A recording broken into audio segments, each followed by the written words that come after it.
In fact, you wouldn't let a physics professor near something like that. It would be far too dangerous. You wouldn't let a physics professor near something like that. It would be far too dangerous. You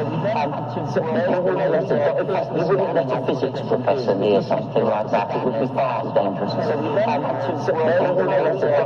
wouldn't let a physics professor near something like that. It would be far too dangerous. You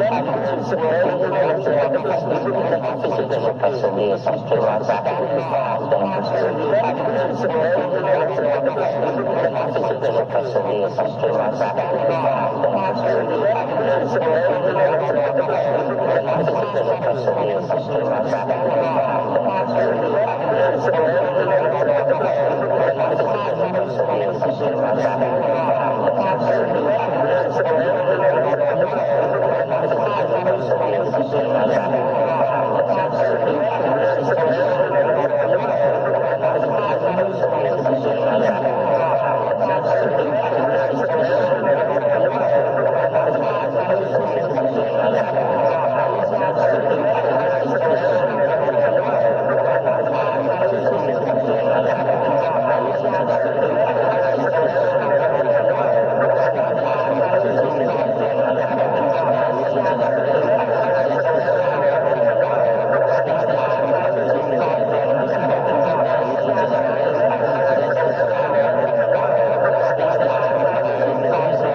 not a healthy line. If I put it into yours, I wouldn't see, I hope, I wouldn't see anything like that. I'm not going to go into the detail. I've got some other data that was done. The other thing that we're now looking at, actually, one other thing I will just go back for. One of the things we then did here, I said it had a tube, a 200 micron tube, and we got permission to test the number of chemicals, pharmaceutical compounds, because you only needed to put a very, very small quantity, and you could look just where the drug was going. So you put the drug down, and you're looking at exactly where the drug goes. You can see if it has any effect on the patient very quickly.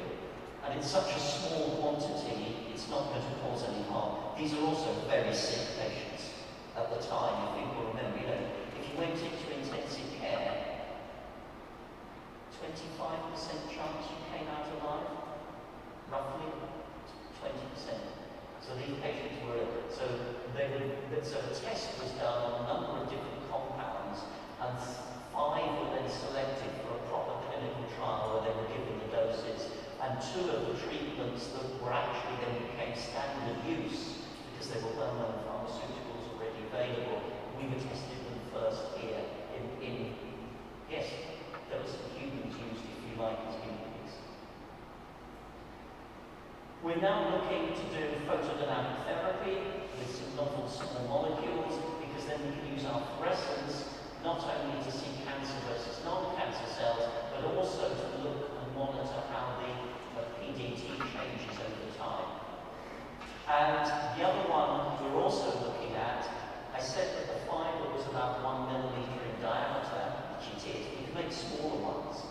And we're also now beginning to say, can we use this during an endodontic treatment, so you can look in and make sure that you've removed all the bacteria or killed all the bacteria. And we know that lifetime, actually, this is from a different thing that I did some time ago, but this is a lesion in a very freshly extracted tooth that was then just hemisected, and this is how the fluorescent lifetime changed across the lesion. My guess is that it's related to the pH within a lesion. I have some good evidence that says that's the case. So we're actually going to make a probe that will both look down an endodontic canal and also at 90 degrees. Right. Change of subject.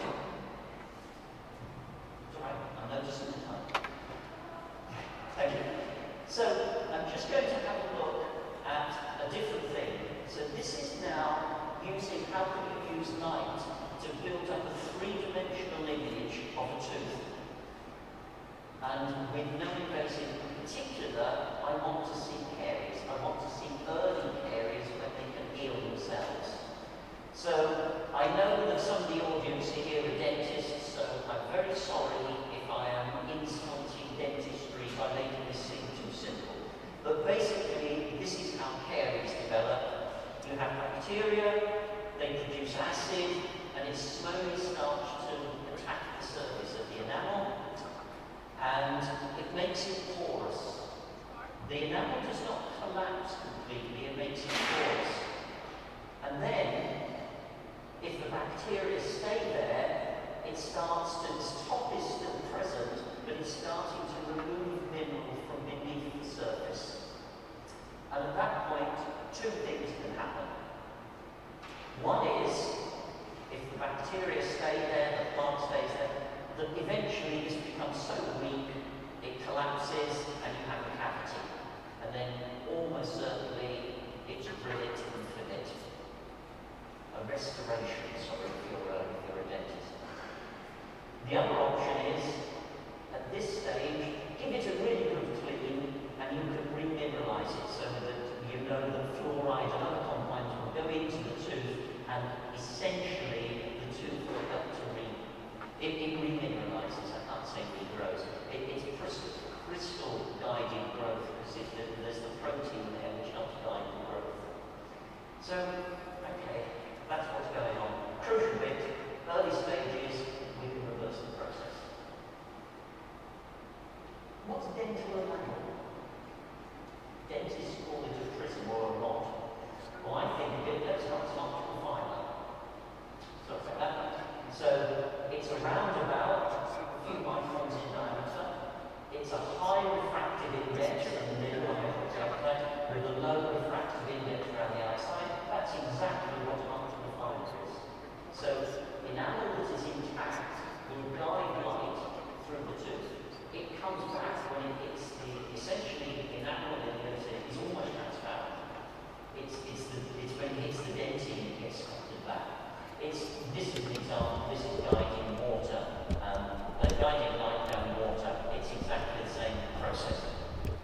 So we started off this with saying, well, the first version literally used a webcam and a laser diode from a CD player.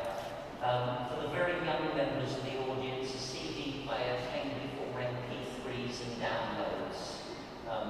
It's a discipline, sorry. So we literally just shone some infrared light through the tooth, and essentially this was an extracted tooth. This is what you get. There was a caries lesion here. This is the edge. You can see that the enamel is almost transparent, and you can actually see the pulp chamber. This is the end of the enamel crown. So I can see this because instead of the light being nicely guided, my lovely optical fibers enamel is broken. So the light gets scattered back, so it is not being transmitted through the tooth. And we actually built this into an instrument. This was the first version. It's actually a little bit big for the mouth. We have another one which sort of flips around now. But you just need a light source. Well, the light source was an LED over here. The image goes down to a camera and then it goes off to a computer. And you get images, and again, these are, I have ones in vivo, but that's an extracted tooth. The interesting thing here is that's a problem that was known about. That little bit here, the dentist said, oh, there's only some caries in that area there. Oh, no, there wasn't. And then when I gave it back to him, he said, oh, yes, I can clearly see the caries now. No.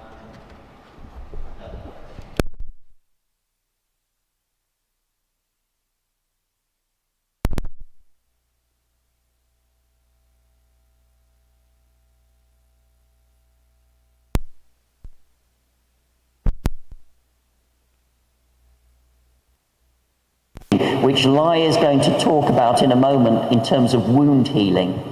And essentially, you take a pattern of light, square wave, so this is intensity, bright line, no light, bright line, no light. We don't normally use a square wave, we normally use a sine wave, but this is easier. And as the light goes in, it diverges, because it gets scattered by the tissue. Okay, and the distance that it goes in, it will eventually blur out. But some of the light will come back this way, and it still has the pattern on it, if it's at this depth, but by the time it gets down here, the pattern's blurred out. If I have the light intensity closer together, the blurring out happens more quickly, because the light's closer together, so as it gets blurred, the pattern disappears. So by changing the frequency, the pattern of light, I can get information back on the depth. And so the way that we do this in a tooth is we project a pattern of light, and we take an image of the light coming back. And we move the pattern 3 times. It means we can separate out information. So there's the one, then we move it, and then we put it on, and we now move it. So we move it 1/3 of the spacing. And we then do it with a different pattern. And we can do multiple patterns and build up. So there's one, there's another pattern. And this is the way that we do it. Here is a tooth. We have an LED, it goes off a digital light projector, focused onto the tooth, light comes back, and it gets picked up by the camera. That's what it looks like on the bench. And we need to do some image processing. We know what the light looks like going in. We know what it looks like coming out. We know the pattern changes with depth, and that the lower frequency, the wider spaced out pattern, goes further. And we can remove the DC image. So if I've got this pattern, I can very easily remove the pattern of light, and then process each one for each individual pixel to work out how the scattering is changing, so how the light is being spread around, and we can calibrate that, and then we can get a 3D image. So essentially, we take the pattern, we change it 3 times, goes up, we form our image. There's a little bit of maths involved there. You take each image, you take the difference of images and square them, you form an image stack, and then for each of those pixels, you can calculate how it's changing, and then you can plot something like this, and essentially build up a three-dimensional image. And some of the photons are just going to go like that. Others of them, in its weaker scattering, is going to go much further. So this is a plot of how this signal changes with changing pattern, spatial frequency. And if it's high scattering, it's doing this. If it's doing low scattering, so low scattering, healthy tissue goes in nicely. If I've got a caries, I've now got high scattering because these lovely, beautiful optical fibers have been broken. So I get high scattering, so I can now see caries and map them out. So this is what it looks like. That's enamel, that's dentine, and this is if there's a surface defect. So we might have something that's going very nicely down here, and then whoops, there's a caries, so it sort of jumps. Doesn't go right to the dentine, but it jumps up this way, and that change is what you're measuring. And so this is a tooth. I should ignore this bit. This was where that's an extraction mark, but this is what it looks like on a relatively healthy looking tooth. And these are on some clearly diseased teeth. The images don't show up. There's some very early white spot caries around here, which you can see clearly.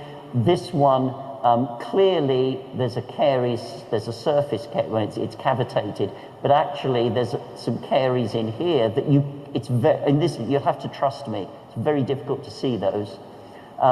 That one is in there, that matches, but there's some bits here that are difficult to see. And again, here, there's something that's almost impossible to see with eye, but it's very clear with this. And we can do this and actually build up a full three-dimensional image of the tooth. All very well, you saw what it looked like. How are we going to put that one in somebody's mouth? You know, apparently as a dentist, you're not allowed to take the teeth out, image them, and go, well, there's nothing wrong with that one. So we need to be able to do it in the mouth. So one way is to perhaps project a system onto the tooth, or another one is actually to use the same fiber bundle I showed you before. So you'd have a sort of 1 millimeter handpiece that goes in. We need some optics. Here's the tooth. We're probably going to blow some air onto it, because if you blow the air, you blow the liquid out of the caries. It's why they appear more when you blow air on it. The light goes back and then gets picked up by the camera, and this is the unit that generates the pattern of light. So we're actually at the moment forming a company. We formed the company, so we're trying to raise some money and then to get permission. A challenge is to change the way, because in many countries, dentists are only paid to treat teeth. They're not paid to keep them well, particularly in America. So there's a question here, though the community wants to do it. Right. I hope that A, I've kept you interested. B, I've made you think. Sorry, some people have heard me say this before. I once was teaching atomic physics, and I had a comment back from one of the students which said, I hate this lecturer. That's not a good start. He makes me think. Like that. So I hope I've made you think. I've shown how you can develop by working together in teams. You could have novel fibers, novel chemical markers, new detectors, put them all together, and you can then image inside the lung. We've seen it used on excised tissue, and I've shown just very briefly, because otherwise this talk would go on for far too long. And also some novel ways that you can use light to image and quantify caries, because the crucial bit there is you could look at a tooth and go, okay, that's what it looks like today, come back in a month, keep it clean, I'll give it a special clean, we'll put some fluoride varnish on, how has it changed, has it got better, has it got worse? So you can quantify them, take the images and put them together. So hopefully that's given you some ideas. You found it interesting, and if nothing else, it's weird, I could think about that. If I go and speak to and some physicists, we're really quite friendly. So, you can have a chat with us, we're not scary. Similarly, physicists in the audience, dentists and doctors are not scary, they're really quite nice. But I don't know who's a dentist, who's a doctor, and who's a physicist, so I can say this to everyone. But working together is a really good way of solving complicated problems. there's a large number of people. The Proteus project overall has 60 people, so I've just pulled out some. These were people that Alistair did the dental imaging. these two women designed and built the scanning instrument, and they built the fibers, but it gives you an idea of the team that's put together, and the whole project is actually run by Mark Bradley. Thank you very much for your attention.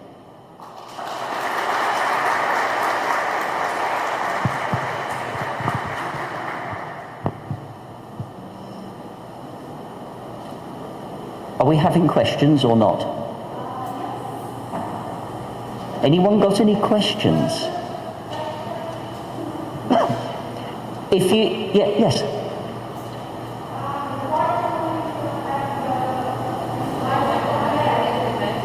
Yes, well.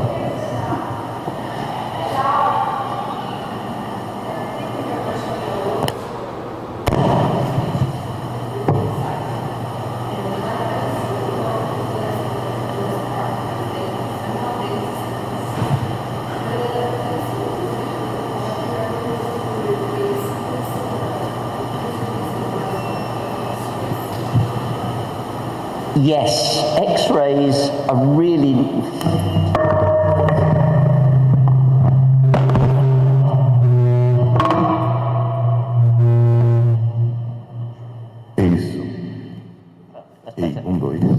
Oh, right.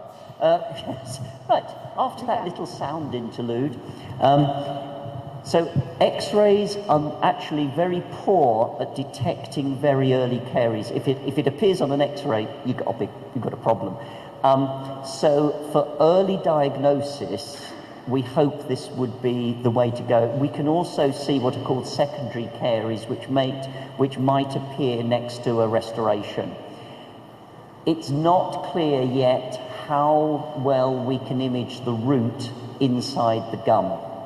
Using actually some of the things that you'll hear in a moment from Lai, we can begin to look at modelling that, and we might be able to do it. I have tried it once using a pork chop and a tooth, which apparently is a very good model for a tooth in a gum, and we can see something. So will it replace it for everything?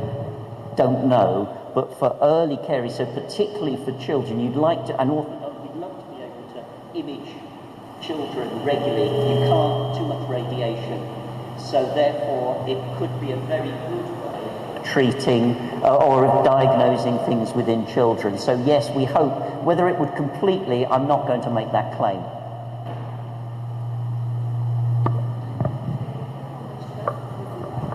Which would be, sorry, to produce this device nowadays. Do you have an idea how much? I'm sure you have an idea, but so we would like to make it. Sorry, the components we want to make, and we're fairly confident we can do this for about $4,000, which means in a medical market you would probably sell it for about $10,000, which is about the price of a dental chair. So, and the price of an X-ray system, not a cone beam one. They're about $20,000, $30,000. So we know what the target is. The little handheld thing, you can probably, in fact, we can make that for a much less. Thank you very much. Okay, I myself have some curiosity about your, well, several, but we can talk later, of course, but you mentioned something regarding the changing of optical properties related to the difference in the pH of a teeth? Yes. And so, the depth? So, well, the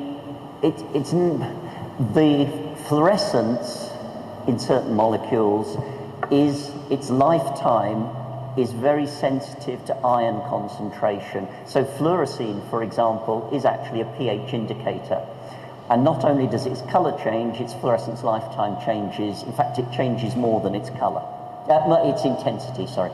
And so through the lesion here, it's sort of fairly obvious that the lifetime of the fluorophore we were looking at, which is probably a porphyrin in this case, is changing through the lesion, and I had the idea that this might be linked to the pH change through the lesion, and we very crudely put a pH indicator across the surface of the tooth, and yes, it sort of followed.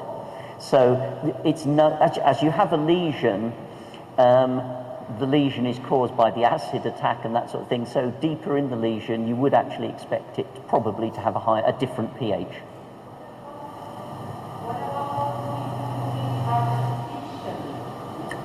No.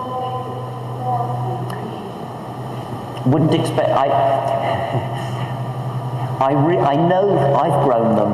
I know why people grow artificial lesions, but they are very, very different from normal lesions unless you grow them with bacteria. So if you grow an artificial lesion, so there's, for those of you that weren't aware, you can grow, if that's the right word, lesions in extracted teeth by going through an acid cycle. So you acidify them and nothing personal. You can acidify them, and then you put fluoride back in the water, so you can go through a pH cycling system. It grows, it demineralizes the enamel, but it's a totally different process to what actually happens when bacteria grow on teeth.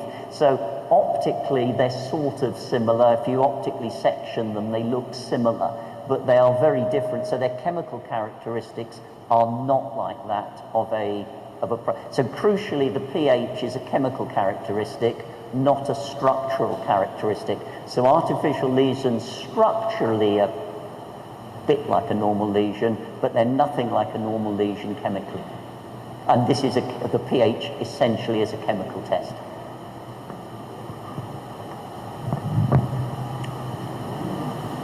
Two more questions. Yeah, very nice presentation. Just a silly question from a biologist. So according to your data, I started to wonder, this approach of yours to check for caries, it could probably also be used for infected wounds all over the body. You have done a brilliant job in setting up Lai's talk. Sorry. No, genuinely, that's exactly, you've been the ultimate warm-up artist for Lai. So that's exactly what we're looking to do. Sorry. You'll see where we're coming from. In her case, we're particularly interested in surgical wounds, which are a big problem. Yeah, sorry for the spoiler. No, you haven't. No, It's exactly. Sorry, I don't mean to. That's the sort of thinking that it's great to have. That somebody goes, oh, you could use it for this. That's exactly, yeah. Also related to that, for my knowledge, inflammatory processes, even without infection, also have a gradient alteration. So you could also track inflammatory processes. Yes. Right? Yes. So again, I don't want to. The phrase in English is steal Lai's thunder. But at the moment, we're not really looking at absorption in what Lai's doing, but you could there, because if you knew there was extra blood flow, you could look at absorption as well as the scattering. But you've done a brilliant job in setting up Lai. Thank you. That was not a program. No, it was not programmed. This was an entirely random question. No, it's a dental question. I am a dentist. And I'd like to know if it's possible to detect variations of mineralization behind resin restoration. Considering that the resin restoration, because the light can pass through it, so not an amalgam or this. So the answer is you can, but what we do with imaging is you image from that direction. And then you image both buccally and lingually, so you go both ways. And you can see if there's a problem, if you like, in front of the restoration or at the side. So yes, you can see, so if you've got micro leakage, for example, in other words, the composite hasn't gone in properly or it's shrunk, we can see that, yes. You can. It's also been done, it happened to be something that I did Now, I did it in Recife, but one of the people, the authors on the paper, came from IPEN. I can't remember, were you on the OCT paper? I couldn't remember whether Denise is. It was Anderson Zanardi that we mainly did it with. And we showed you could see it with OCT, and yes, you can see the same thing here. So the nice thing is, because it's not ionizing, you put the restoration in, and you have a quick look to go, did I do it well or didn't I? And when I put restorations in extracted teeth only, I didn't do it very well. Actually, it was quite deliberate. I didn't do it very well, but yeah. Yes, so you can. Great. Thank you. I'm around, so there is going to be a coffee break at some point. So if people, and you should never be too worried. So there is going to be a coffee break at some point. So if people, and you should never be too worried. So there is going to be a coffee break at some point. So if people, and you should never be too worried. So there is going to be a coffee break at some point. So if people, and you should never be too worried. So there is going to be a coffee break at some point. So if people, and you should never be too worried. So there is going to be a coffee break at some point. So if people,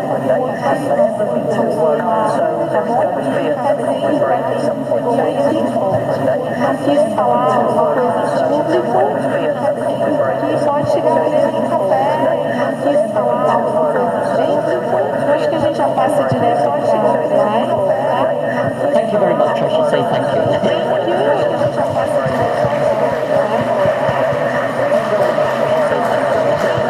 So thank you, John. That are, so thank you, John. Very special, very people, that are, so thank you. Thank you, Liza comes from China. She's together with John. Thank you, Liza. Thank you, Liza comes from China. She's talk about together with John.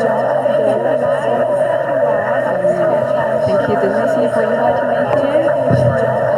Following John's talk, I'm going to talk about our work in UCD's predominantly imaging in short AC SFDI in characterizing the cervical wall deflection and cervical wall healing precise. So, why we do this? The cervical wall infection causes significant burden in terms of the patient hospital stay, recovery, and mobility, which highly increase the national cost for the health. But currently, the clinical criteria is still based on the raw eye judgment with symptom, for example, redness and swelling around the wall, which is not accurate and not early enough for the patient to receive the accurate treatment. So here we are using the SF diagnostic, which is a non-contact imaging method to distinguish the change in the wound area where the sculpting coefficient, which presents the structure inside the wound and the width of the wound. As the optical method can see it's more than the raw inside the wound, and we use this also to measure the wound. And we do this by modeling and the experiment result. So I think Zhang gave a very great introduction for how the SFDI works. Just give a very brief review about what the growth system looks like. So you can see here, we use a digital projector, project the sound particles in different spectral frequency. So different spectral frequency means a different period with all the sound particles, and project at 3 phases. Then we use a camera to capture the backscatter light from the top surface of tissue, and we capture 3 phases part to cover each phase separately. So by doing the 3 phases imaging and 3 and 4 phases, we modulate the optical property of the tissue with the sound pattern, and by doing the 3 phases imaging, we do a adequate sampling through the tissue, so we don't miss any point from the tissue. Then we do the optical property recovery. We use the 3 phases backscatter light from the same spectral frequency. We do the modulation, so we get alternating components, and we use the inversion method. So in Zhang's case, he used photothermic frequency, but used the inversion method too. So in Zhang, we get the same outcome, we get reduced scattering and we get absorption as well. But here we don't talk about absorption because we care more about scattering and absorption as well.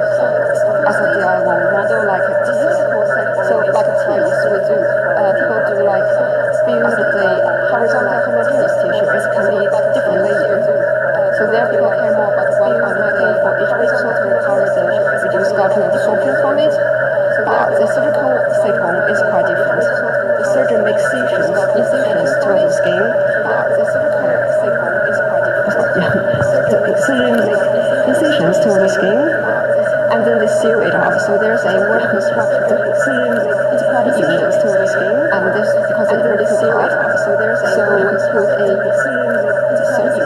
a one set here, and there's negative properties for another layer. So in this case, we should care more about the age and anchor effect to capture the change in zeta, which is we do more like the modeling things to firstly know how it works in the SFDI method. We do more like so in the experimental part, thanks to COVID, I do quite a lot of simulations. So here is the experimental we use in the simulation to simplify the question. We make the skin with embedded wall here around the right direction, and we project the sine pattern also go to the wall as you can see here. So this is to make sure the maximum sampling through the tissue. And we use a multi-color method, so the front-end travel is following a general multi-color roll. So this is the different functions, huge amount of functions following the same distribution to create the sine pattern, which we use actually the same in the lab. And we collect the diffuse reflected light, which is like spotlight from the top surface. So this is the diffuse reflectance we get from the same in the experiment. And here we don't like other SFDI to project the point the pattern to the center of the surface, because they get the PSF, the transfer function, and then the transfer is to a untapped modulation transfer function, which is the result of the project sine pattern to a competition. This breakdown is because they horizontal rigidity, so therefore why we project the sine pattern. We use photon to create some distribution here, so therefore why we project the sine pattern. We use photon to create some distribution here, so therefore why we project the sine pattern. We use photon to create some distribution here.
fine scattering point here. And please note there we don't add any absorption agent as we are focused on the scattering mode. So here comes the result of the mode-based measurement obtained from the resin samples. As you can see here, when the concentration of the interlinear increase, the reduced scattering of the volume increase. And then the angle of the result decreased. So the trouble raises too. And as the 5% interlinear is more closer to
very nice presentation. You have very interesting results. I was thinking, out of